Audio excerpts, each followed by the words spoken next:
नमस्कार दोस्तों, मैं हूं मंतोष और स्वागत करता हूं अपने बसंत बिहार न्यूज चैनल में आप सभी दोस्तों का। जो यह समय चल रहा है ये कोरोना काल के रूप में जाना जाएगा, कोरोना के समय के रूप में जाना जाएगा। यह समय ऐसा है जो इतिहास के पन्नों में दर्ज होने का समय है। जब हम कभी बूढ़े हो जाएंगे आज से 30-40 साल बाद, तब हम अपने पुत्रों को या पोते पोतियों को इस समय की कहानी को हम सुनाएंगे कि इस तरह से कोरोना की महामारी आई हुई थी और हम लोग इस तरह से घरों में रहा करते थे और इस तरह की परिस्थितियां थी जिस तरह की परिस्थिति हम देख रहे हैं। इंसान के हाथ में कुछ भी नहीं होता है। यह कोरोना एक छोटा सा वायरस पूरी तरीके से साबित कर दिया है। जिस वायरस को हम अपने नग्न आंखों से नहीं देख सकते हैं, वह एक वायरस पूरे विश्व को घुटने पे लाकर खड़ा कर दिया है। यह समय की महत्ता है। समय बहुत ही बलवान होता है। आप इतिहास से सुने होंगे कि समय बहुत बलवान होता है। वही समय जो राजा रामचंद्र को 14 साल वनवास करने पे मजबूर कर दिया और वही समय जो हरिश्चंद्र राजा को शमशान घाट में 100 को फूंकने के लिए वहां पे मौजूद कर दिया। समय वहां पे लाकर उनको खड़ा कर दिया। और वही एक समय आज ये है जहां से हमारे जो प्रवासी हैं वो पूरी तरीके से निसहाय और पूरी तरीके से कहे तो एक जानवर की जैसी जिंदगी जीने को मजबूर हो गए हैं। आज यह समय है। लेकिन आप कुछ दिन पहले जब देखेंगे हमारे पुराने जमाने में, आज से मान लीजिए कि 500, 700, 100 वर्षों पहले, तो उसमें हमारे साथ जो भी घटनाएं होती थी तो उसमें हम यह कह देते थे कि ऐसा भाग्य में हमारा लिखा हुआ था या ऐसा विधाता का लेख था। पुराने जमाने में ऐसा हम उसे कहकर एक्सेप्ट कर लेते थे। लेकिन आज समय बदल चुका है। हम पे जो भी गुजरता है उसके लिए हम किसी न किसी को दोषी ठहरा देते हैं। अगर किसी इंसान को हम दोषी नहीं ठहराते हैं तो कहीं ना कहीं हम सरकार को दोषी ठहरा देते हैं, किसी न किसी अधिकारी को उसके लिए दोषी ठहरा देते हैं। अब इसी विषय को लेकर आज हमारा चर्चा है, जिसमें प्रवासी जो है वो पूरी तरीके से अब उनपे कोरोना समय की मार कहिए या सरकार की अव्यवस्था को कहिए, वो पूरी तरीके से इस मुसीबत में फंस चुके हैं जहां से वो 2-2 हजार किलोमीटर पैदल घर अपने आने के लिए पूरी तरीके से मजबूर हो चुके हैं। हमारे साथ हैं इस विषय पे चर्चा करने के लिए राम प्रवेश शाह जी। तो हम इनसे ये जानना चाहेंगे कि क्या लॉकडाउन लगाने के पहले सरकार को जो है इन लोगों का उचित व्यवस्था करना चाहिए या फिर इन लोगों को पहले घर वापस भेज देना चाहिए और फिर उसके बाद से लॉकडाउन लगाना चाहिए। क्या आपका मत है इस पे? देखिए, व्यवस्था की बात तो समझ में आती है जी कि उनके जीवन यापन की समुचित व्यवस्था वे जहाँ कार्यरत थे जी सही ढंग से नहीं हो पाई है, वहाँ की जा सकती थी जी। और देखिए, सही ढंग से जहां तक मजदूरों का सवाल है, जितने मजदूर हैं प्रवासी, जी ऐसा नहीं कहा जा सकता है कि सबके साथ वैसी परेशानियां दुश्वारियां हैं जी जी कि जिन्हें बेसिक सुविधाएं नहीं मिल रही हैं। जी। ये अलग बात है कि कुछ के पास सुविधाएं पहुंच रही हैं और बहुतों के पास नहीं पहुंच पा रही है। तो देखिए, कल्पना के तौर पे आप एक बार ये बताएं, इस बात पे प्रकाश डालें कि क्या लॉकडाउन लगाने से पहले इन प्रवासियों को, हालांकि उस समय तो उतनी नाजुकता को नहीं समझा जा सकता है, इंसान को मान लीजिए कि भविष्य को देख नहीं पाता है किसी भी यंत्र के द्वारा, लेकिन अगर मान लीजिए कि लॉकडाउन लगा हुआ था, उस समय से भी अगर हम प्रवासियों को भेजना शुरू करते तो आज तक शायद पर सभी के सभी प्रवासी अपने घर को आ चुके थे। अगर इस तरह का आप कल्पना करें तो यह सटीक बैठता है? नहीं, वो मुश्किल था सरकारों के लिए और जोखिम के लिहाज से भी जी। वो वैसा करना मुश्किल होता। मान लीजिए कि जब 24 मार्च को लॉकडाउन लगाया गया और तभी से प्रवासियों को भेजा जाना शुरू कर दिया जाता ट्रेन के द्वारा, हाँ, तो उसमें लॉकडाउन का कोई मतलब नहीं रह जाता। जी। जैसा कि अपने देश में है, डिसिप्लिन का काफी अभाव है। जी और आबादी आप जानते ही हैं, इतनी बड़ी आबादी जी और बहुत ही घनी आबादी, डिसिप्लिन का भी अभाव, तो व्यवस्था कायम रखना बहुत बड़ी समस्या होती। लोगों के अंदर एक भगदड़ की स्थिति बन जाती है जी और वो हो नहीं पाता, वैसा हो नहीं पाता। कायदे से लेकिन आज भी तो उनके देखा घर जाए तो पहुंचाना बहुत ही मुश्किल होता और जगह जगह अफरा तफरी भगदड़ की स्थिति पैदा होती, जिसमें काफी लोग यूं ही मर जाते ट्रेन पर चढ़ने की आपात आती। लेकिन आज भी तो देखा जाए तो स्थिति वही है। नहीं, वैसी नहीं है। आज की स्थिति जो है तो देरी तो हो रही है, ये माना जाएगा कि देरी हो रही है और बारी बारी से 1000-2000 करके लोग आ रहे हैं। जैसे जो डाटा अभी सामने आया है, कल तक 34 ट्रेनें जी श्रमिकों और छात्रों और तीर्थयात्रियों को लेकर देश के कोने कोने से चल चुकी हैं, जी जो जिसमें से कि बहुत सारी ट्रेनें अपने गंतव्यों तक पहुंच भी चुकी हैं जी बिल्कुल और आज भी ट्रेनें चल रही हैं। जी तो देखिए, ऐसे बारी बारी से ट्रेनें चल रही हैं। इसमें है कि व्यवस्था बहुत हद तक दुरुस्त है, उन्हें एक सिस्टम के थ्रू रजिस्टर करके लाया जा रहा है। लोगों को लाया जा रहा है। अभी इसकी गारंटी नहीं है कि जो अंतिम व्यक्ति प्रवासी है वो कब तक अपने घर को लौट पाए। हाँ, इसमें जानते हैं, इसकी कोई गारंटी नहीं। हाँ, एक बात मैं जोड़ना चाहूंगा इसमें। अगर अभी देखिए, अभी 40 दिनों का जो लॉकडाउन पीरियड बीत चुका, इसकी वजह से लोग अभ्यस्त हो चुके हैं कि लॉकडाउन में किस तरह रहना है।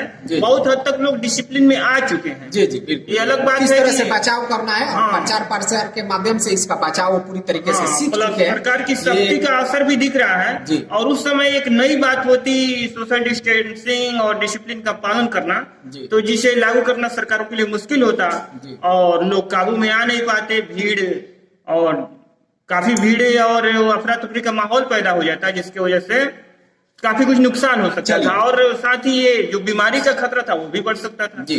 अब जो दुर्दशा आप मजदूरों का देख रहे हैं, कोई किसी तरह से आ रहा है, कोई ठेले से आ रहा है, कोई रिस्के से आ रहा है या कोई पैदल ही चलकर आ रहा है। हम लोग अक्सर सोशल मीडिया या यूट्यूब वगैरह पे देखते रहते हैं। अब इसके लिए अगर किसी को जिम्मेवार ठहराया जाए तो किसे ठहराया जाए इनकी दुर्दशा के लिए? देखिए, हाँ, इसमें दो बातें हैं।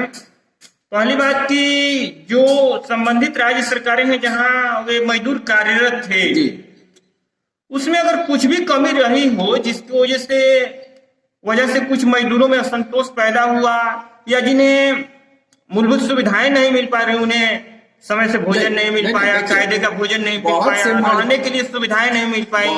बहुत से मजदूरों की दुर्गति आप देखकर यह जरूर अनुमान लगा सकते हैं कि इनकी जो मूलभूत सुविधाएं हैं मुहैया नहीं हो पा रही है। तो क्योंकि कोई ऐसे ही मान लीजिए कि ड्रामे की वजह से वो लोग आंसू नहीं बहा रहे हैं। जरूर उनको लोग को तकलीफ है, तभी वो आंसू बहा रहे हैं। सारे मजदूर इसके लिए कौन जिम्मेवार होगा?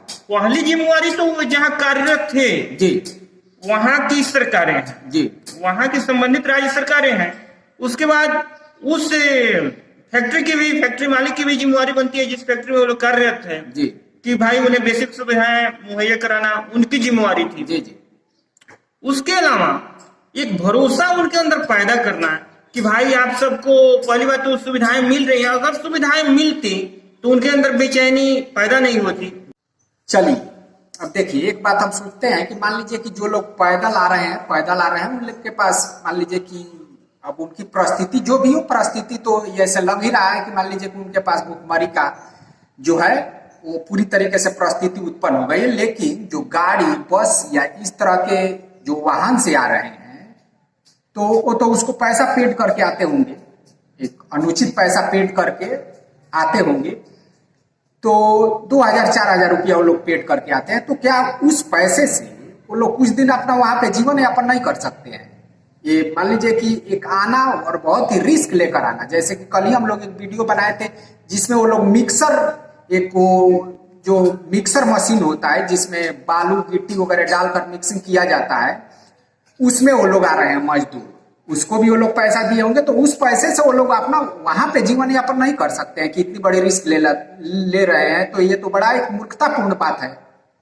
वो तो उस पैसे से कर सकते थे अपने जीवन यापन जी, लेकिन उन लोगों के अंदर बेचैनी है। एक डर का माहौल कहिए जी कि वो लोग जहाँ है वहां से वो अपने घर पहुंचना चाहते हैं, घर पहुंचने की बेकरार है। किसी भी कीमत पे घर हाँ। पहुंचना है, वो चाह रहे हैं कि नहीं हमें घर जाना है, घर जाना है। तो अभी तो वो इतना रिस्क उठा रहे हैं और पैसे कई गुने पैसे खर्च करके वो आ रहे हैं, जी वो भी कायदे से नहीं, जैसे तैसे। जी जी। तो देखिए, मान लीजिए कि इसमें एक उनका मूर्खता भी है कि जैसे भी वो चाह रहे हैं कि नहीं हम जल्दी से घर पहुंच जाए। ऐसा नहीं है कि घर पहुंचकर यहाँ पे भी आपको 21 दिन तक क्वारंटाइन रहना पड़ेगा। आपको घर आने में अगर वो फिलहाल 21 दिन के बाद ही, आज भी पहुंचते हैं तो 21 दिन के बाद ही आएंगे। चलिए, जो बिहार सरकार है अभी, नीतीश जी की सरकार, ये जो मजदूर है उनको लेकर कोई खास मान लीजिए कि चिंतित या बेचैनी इनको नजर नहीं आ रहा है। इसकी क्या वजह है? ये तो बात सही है कि जबकि जैसे बिहार के बहुत सारे मजदूर हैं। अगर पूरे भारत भर में देखा जाए तो प्रवासी जो है बिहार के ही सबसे ज्यादा है। जैसी एक्टिविटी इन्हें दिखानी चाहिए थी जी, उस तरह की एक्टिविटी ये नहीं दिखा पा रहे हैं। हाँ, नहीं दिखा पा रहे हैं। जी हालांकि इन्हें ये समझना चाहिए और मजदूरों की सुरक्षा को लेकर भी उनकी जान की कीमत को भी समझनी चाहिए, और साथ ही मजदूरों का गुस्सा जो इन पर भारी पड़ने वाला है जी। उसको भी ध्यान में रखते हुए इन्हें जी, मतलब वैसा डिसीजन लेना चाहिए कि तुरंत उनकी घर वापसी हो, तुरंत उनके उनकी अंदर घर वापसी हो सके। भरोसा पैदा हो। जहाँ है वहाँ वो कुछ दिनों तक इंतजार कर सके, क्योंकि एक साथ तो सब आएंगे नहीं, जी जी बारी बारी से लोगों को आना है। जी उस हिसाब से इन्हें अपना उनके अंदर भरोसा पैदा करना चाहिए, उन्हें भरोसा देना चाहिए जी। ताकि आप सबकी वापसी सुरक्षित तरीके से हो जाएगी, घबराने की कोई आवश्यकता नहीं है। जी। तो चलिए, देखिए आज मान लीजिए कि अगर प्रवासी यहाँ पे आ भी जाते हैं जो अपने अपने घरों में, फिर से ये मान लीजिए कि कुछ दिनों के बाद ये रिटर्न करेंगे उस प्रदेश में जहाँ पे वो काम करते थे। बिहार सरकार पे क्या इस बात का भी दबाव होगा कि आप यहीं पे रोजगार मजदूरों को मुहैया कराइए? ये 15 साल से शासन कर रहे हैं हमारे नीतीश कुमार, बड़े सुशासन की ढोल पीटते रहते हैं, लेकिन क्या ये 15 सालों में अगर चाहे होते तो यहाँ पे कुछ रोजगार मुहैया नहीं कराए होते कि जो भी प्रवासी हैं इन लोगों को दूर दराज स्टेटों में जाना पड़ता है और इनको दर दर की ठोकरें खाना पड़ता है, जबकि अब भी मान लीजिए कि ये लोग खा रहे हैं और भी ज्यादा दर दर की ठोकरें, और इन लोगों को दूसरे स्टेटों में जाने की वजह से बहुत बदनामी भी मिलती है। तो इस बात का भी इस कोरोना काल के बाद इस बात का भी सरकार पे दबाव रहेगा या जो भी सरकार होगी कि यहीं पे उन लोगों को रोजगार मुहैया कराया जाए? क्या इसका दबाव रहेगा इन लोगों पे? दबाव तो रहेगा जी, पर कितना असर पड़ता है ये देखने वाली बात होगी। जी। तो ऐसा कुछ नहीं है कि एकाएक सरकार कुछ कर देगी या वैसी इच्छा शक्ति है, जी। ऐसा कुछ समझ में नहीं आता है जी। कि ऐसा कुछ कर देगी एकाएक सरकार कि इन लोगों को रोजगार मिल जाएगा। हाँ, जी, ऐसा इच्छा शक्ति का अभाव है। जी, जी। हालांकि चाहे सरकार तो कुछ कर सकती है और उसमें तो समय लगना लाजमी है, जी। लेकिन एकाएक तो कुछ हो भी नहीं सकता है। और दूसरी बात की इच्छा शक्ति की कमी है सरकारों के पास। ये चाहती नहीं है कि मान लीजिए कि यहाँ पे रोजगार मुहैया कराया जाए। देखिए, रोजगार हो या लोगों के जीवन यापन की बात हुई या लॉ एंड ऑर्डर की समस्या है, बहुत सारी बातें हैं। जी, सरकारों का ध्यान अधिकतर अपनी कुर्सी बचाने के चक्कर में लगा रहता है, वोट कैसे मिल जाए, कुर्सी कैसे बची रहे, जी, जी। इसी पर ध्यान रहता है। सरकार के लोगों की सुविधाओं से उन्हें ज्यादा वास्ता रहता नहीं है। जी, वो तो सरकारें तो अधिकतर अपनी कुर्सी की चिंता में ही लगी रहती जी। है। जैसे कि आज भी अब प्रवासियों का जो मान लीजिए कि लैंग्वेज है वो आप सुनेंगे तो भाई हम कुछ भी करेंगे, अब अपने घर पे ही रहेंगे, अपने गांव में ही रहेंगे। तो हो सकता है कि ये जख्म ताजा हो। ताजा की वजह से ऐसी बातें आ रही हैं, लेकिन वैसी बात नहीं है कि लॉन्ग टर्म ऐसा एटीट्यूड देखने को मिलेगा कि वो लोग कहें कि हाँ हम यही रहेंगे, ऐसा कुछ नहीं है। जी, जी। जब सब कुछ सामान्य हो जाएगा तो और यहाँ पे बिहार में कोई विकल्प ही नहीं है उन लोगों को कमाने धमाने का। मान लीजिए कि कुछ हो सकता है कि दुख के मजदूर कुछ मजदूर वैसे हो जो नहीं जाए यहाँ, कुछ अपना खेती बाड़ी या कुछ रोजगार, खेती बाड़ी या दौरी दुकान करके हाँ। अपना काम चला ले, लेकिन इतनी बड़ी मात्रा में यहाँ पे रोजगार का जो भी साधन है यहाँ पे उपलब्ध कराना सरकार शायद इसमें इच्छा शक्ति भी नहीं रखती है, और शायद ये संभव भी नहीं हो सके। संभव भी हो तो उसको सरकार चाहे तब संभव होगी। लेकिन अब देखने वाली ये बात है कि ये जो समय है कोरोना काल का, जो भी समय है, इसमें जो सबसे ज्यादा पीछे हैं वो गरीब पीछे हैं। जो हमारे मजदूर दूसरे प्रदेशों में है वो सबसे ज्यादा पीछे हैं, और जब वो आते हैं बिहार में तो मान लीजिए कि एक तरह से दबाव रहेगा यहीं पे रोजगार करने का, कुछ इक्के दुक्के रोजगार भी कर लेंगे, लेकिन बहुत से लोग फिर से उन जख्म को, समय का जो मरहम है उस जख्म को भर देगा और फिर से वो वहां पे चले जाएंगे। फिलहाल परिस्थिति यही बताती है और जो बिहार में रोजगार का जहां तक स्थिति है तो अभी निकट भविष्य में तो ऐसा नजर नहीं आ रहा है कि यहाँ पे लाखों लोगों के लिए रोजगार मुहैया हो जाएगा।